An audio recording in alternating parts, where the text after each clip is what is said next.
Hello. The language that I chose to learn is q၀idiččaq, which is my native language, a Macaw language. Um, it is very difficult as one would think to learn an indigenous language, especially of a tribe that's not very well known.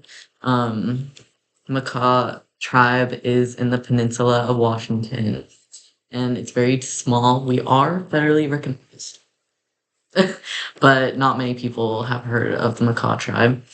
Um, Learning Macaw has been difficult. I learned a little bit when I was younger because I lived on the res in elementary school and I learned how to throat sing, but we did at in the grade that I was in at the time, we didn't learn a lot of the vocabulary, or I did it and it's been forever and I lost the books that I had.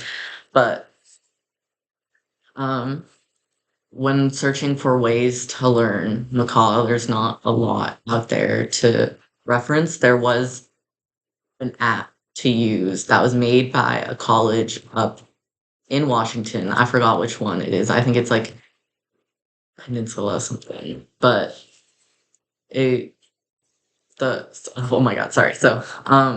I tried to use the app. I was so excited. I was like, "Oh my gosh, this is perfect. This is like its own app, centers specifically like the whole purpose of it is for any age to learn. You know, they had it all set up for you." I tried to use this so many times. It did not work. It no matter what, it said no connection. So I was really sad. But how I've been learning is watching YouTube videos, looking through the alphabet chart, everything that is on the language program on the online for the Macaw Museum. So I I haven't been learning a whole lot to be able to have conversations, but I know certain phrases and I made a whole little page and chart of the alphabet and how to use them. And so uh, um right now, it's kind of a perfect time that I take this class and also I'm taking intro to linguistics. So I've been learning all about the lexical chart for English and writing down all the alphabet for Macaw. I'm like, I'm connecting everything. Um, there's a lot of glottal stops in Macaw, and there's not many in English. It's like the only example that it's ever used to explain what a glottal stop is in English is like being like So that little stop in between is basically that. But there's multiple different uh glottal stops, and yeah, it's hard to compare the languages because they're all so different. They all follow like completely different grammatical structures. So English, ASL, and q၀idiččaq. Um, I think that like the lexical yeah.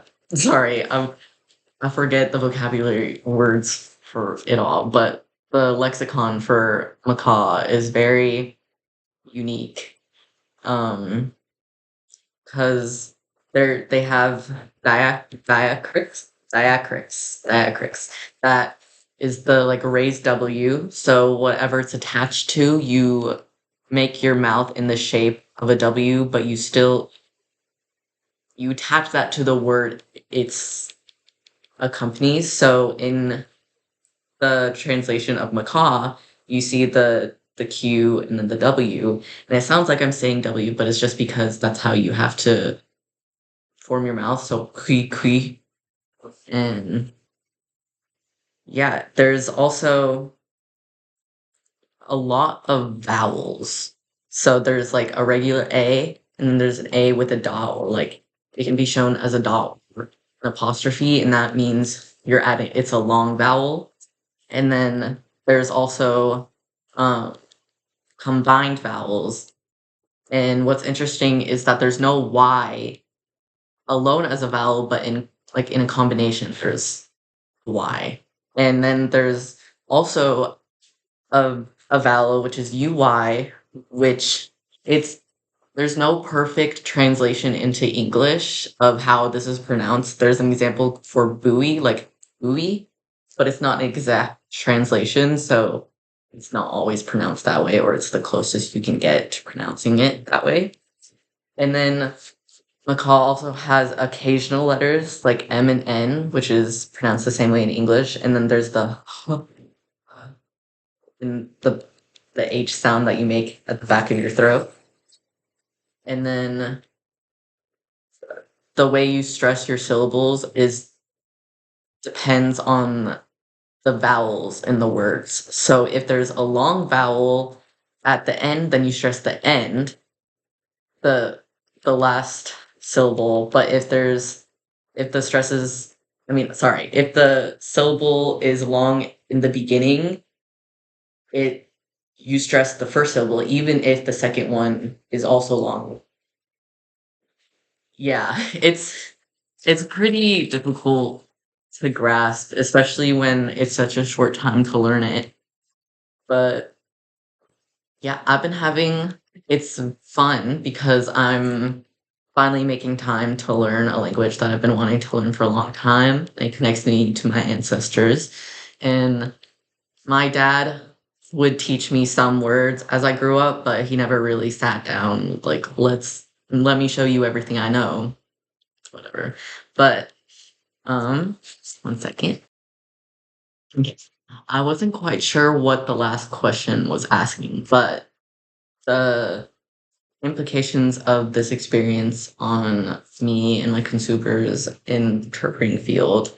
I think for my own working languages that I'm studying for ASL and English, it's important to keep on track on what I'm learning and understanding the like grammatical structure, understanding how just on it, like just overall keeping up with the language as it maybe progresses and as it will. And then like constantly like analyzing how the languages like work together. And I know I'm gonna keep working on learning Macaw as hard as it is and little time I have, but I think it's something that's really important to me, and I'm glad to have this experience to do it for this class. I think it'll be an important language to know just because of my own culture and my own family. And I think it'll be awesome if I come in contact with someone on the res who's deaf. Obviously has happened before. My dad had a friend, or it was a friend of the family who was deaf, and you know, but yeah, I'm very happy to have this little opportunity here. Thank you. Bye.